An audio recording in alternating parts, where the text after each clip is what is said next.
director and producer and the president of Front Row International, R.S. Francisco.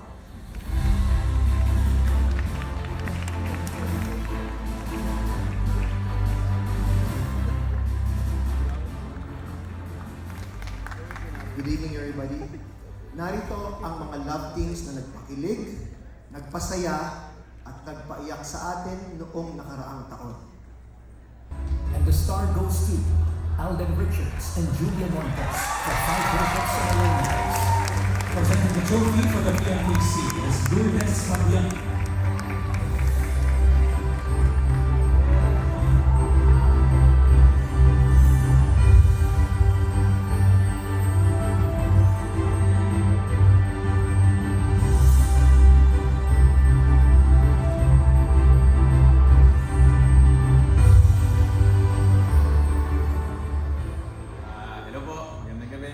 Salamat po ako sa bumubuo ng Philippine Movie Press Club and congratulations po on your 40th year.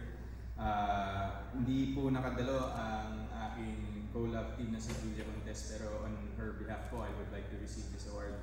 So, malaking part po ng buhay namin ni Jules ngayon yung 5 breakups in a romance dahil marami po itong ituro sa amin na mga life lessons when it comes to personal life and of course sa love life. And papasalamat po ako sa bumubuo po ng 5 breakups in a romance, GMA Pictures, Myriad Entertainment Corporation, and of course Cornerstone Studios, and to our writer-director muli, Irene Villamor, direct Nalatay Movie Love Team.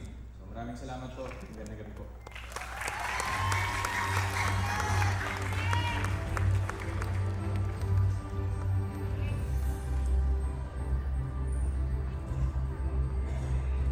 Congratulations, Alden Richards. Don't worry, kung wala si Julia, Alden, nandito naman ako.